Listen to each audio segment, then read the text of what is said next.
Alt-right lies. Hitler's demands against Poland were fair and just.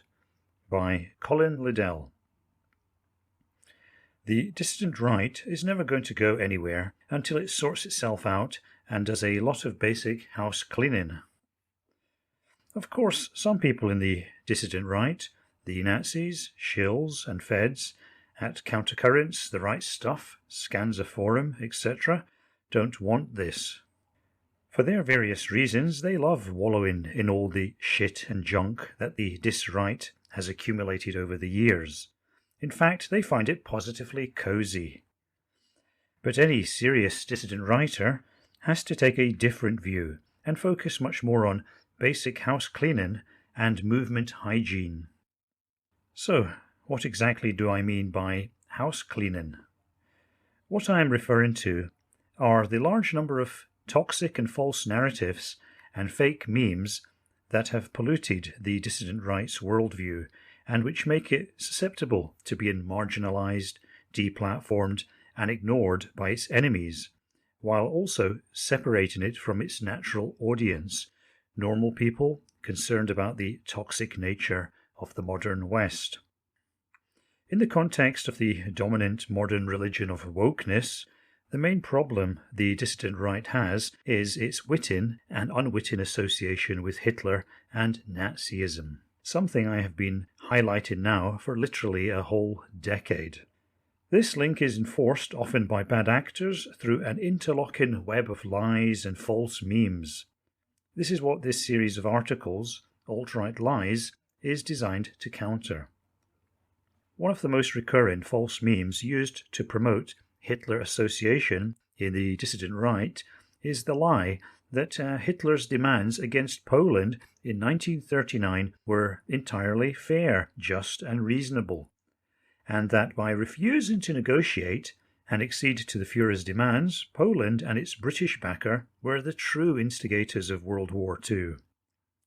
The corollary of this false view of history is that because he was innocent of starting the war, Hitler can't be blamed for any of the consequences of it. Apparently, all the death, murder, starvation, and genocide that ensued can be blamed on Poland and the war party in the UK, starring Churchill and any of his donors who happened to be Jewish. This, despite the fact that Churchill was merely a backbench MP in the run-up to war. A typical example of this kind of water carrying for Hitler recently appeared at the Council of European Canadians website, a site I formerly had a generally favourable impression of. The article in question was titled British Jews, Churchill and the Second World War by Frank Hilliard.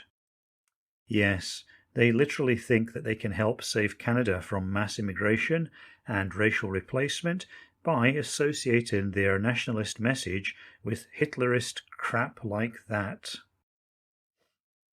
Regarding the central allegations made in the article, it is true that Churchill came to oppose Hitler and that he received donor money, some of it from prominent British Jews, although nobody on the dissident right has actually done the hard work of providing a comprehensive account of Churchill's total political funding, instead preferring to cherry-pick this or that donor to suit whatever agenda they have. As you can imagine, this is an essentially meaningless revelation because both Churchill and the Jews had entirely sufficient and independent motives for opposing what Hitler was doing.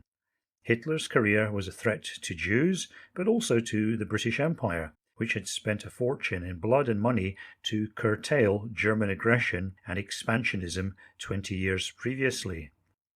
Indeed, almost everybody up to and including Hitler himself had sufficient reason to oppose what Hitler was trying to do. In short, there was no need for Jewish donations to create a legitimate anti-Hitler tendency in the UK. Indeed, it wasn't just Churchill. Many other politicians had plenty of reasons to oppose Hitler, including Conservative Prime Minister Neville Chamberlain, the man who actually declared war on Germany. But I'm still waiting to hear from Mr. Hilliard about which Jewish tobacconists supplied his cigars for free, LOL. Chamberlain declared war in response to Hitler's escalating recklessness and accumulating treaty betrayals, failure to pay reparations, rearming, occupying the Rhineland, seizing Austria, swallowing Czechoslovakia, and brutally invading Poland.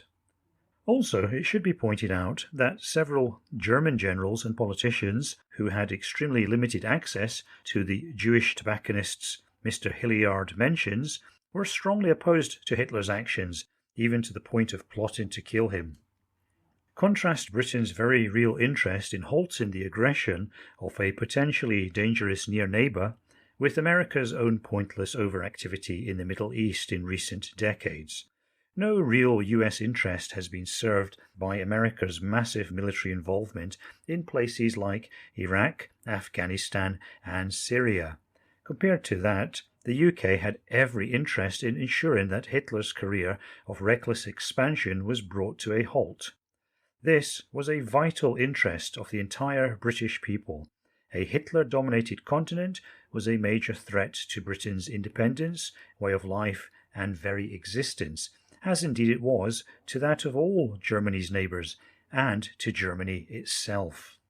The fact that Britain's post-war situation left a lot to be desired is in no way an argument against the rightness of opposing Hitler, as the correct reference point here was 1914 to 1918, when almost 1 million British and Commonwealth troops died stopping an earlier bout of German aggression, and 1945, when the full horrors of the Hitler regime were exposed.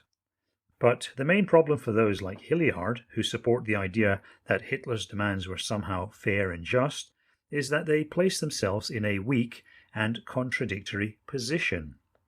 Their whole case is not that Hitler wanted to conquer and dominate his neighbours, but merely to reunite the German people in one territory. When they do this, they're trying to make a disingenuous moral case for Hitler being a soft, cuddly teddy bear by pretending to be ignorant of the text of Mein Kampf, oblivious of Hitler's central concept of Lebensraum, and unaware of the Nazi hunger plan that involved starving tens of millions of Europeans to death. Instead, they focus on the Saar, Austria, and the Sudetenland, saying it was only right and fair that these German-majority territories should be included in the Reich. When a conman wants to trick you, he will first find something that you can agree with him on, and start from there.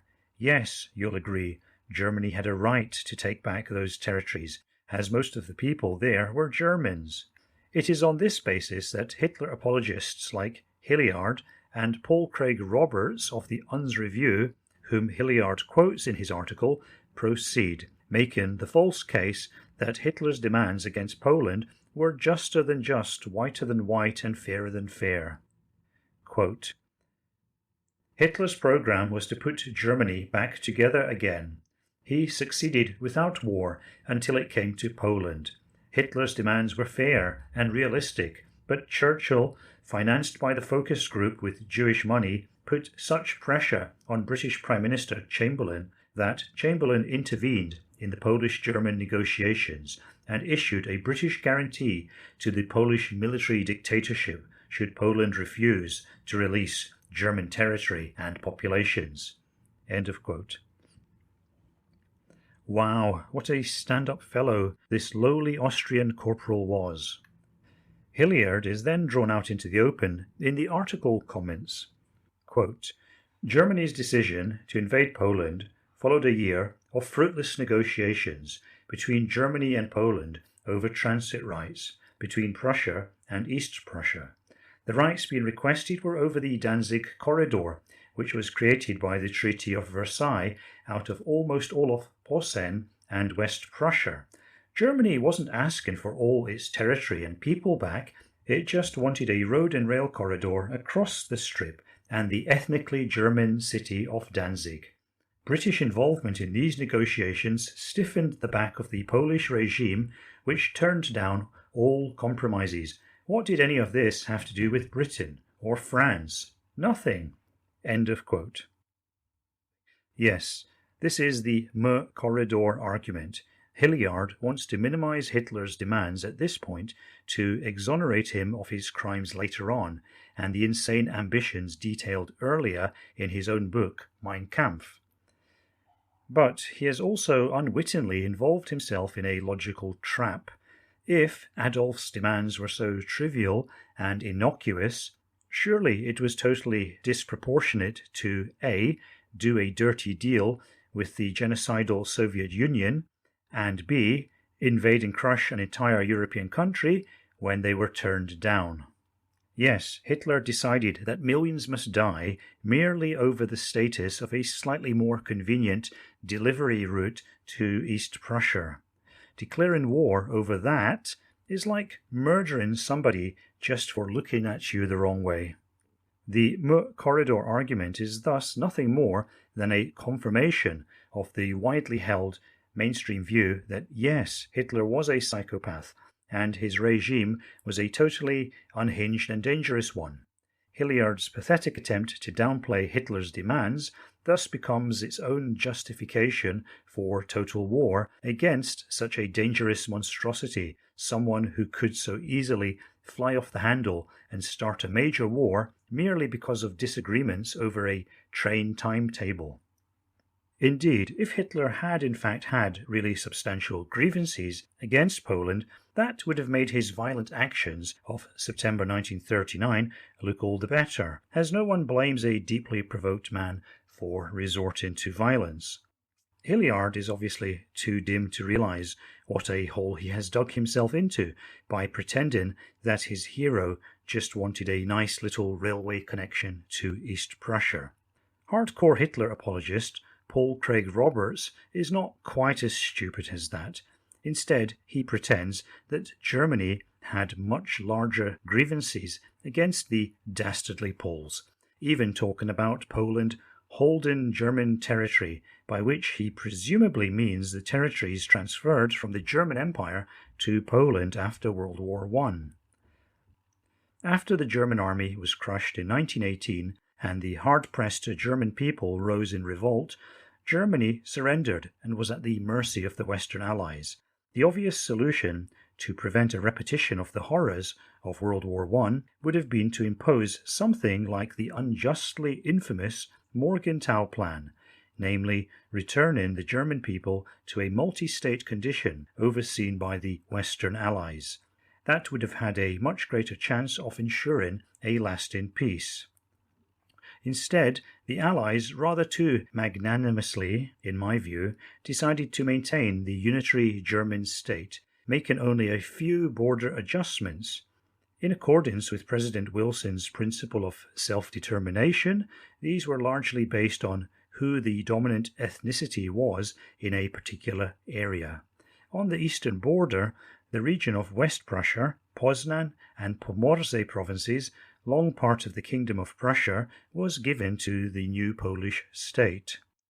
Roberts would have you believe that the two territories of Poznan and Pomorze were essentially German, and that the massive injustice of giving them to Poland thus justifies the horrors of the invasion of 1939. Logically, this makes much better sense than Hilliard's softcore Meuse corridor position, but while the logic is impeccable, the factual basis is deeply flawed. The fact is that Pomorze and Poznan were majority Polish territories, even after decades of Germanization. In Richard Blank's Orphans of Versailles, The Germans in Western Poland, 1918 to 1939, a table is given showing the exact percentages of the German population in these two territories. Poznan was only 34.4% German in 1910, while Pomorze was 42%. Additionally, the German population in these two territories was town-based, meaning that the vast majority of the land was Polish inhabited, with urban islands of Germanness. By 1939, the German population in both areas had greatly declined. Roberts' view that West Prussia was somehow German territory and its people German is therefore deeply inaccurate, even in 1910.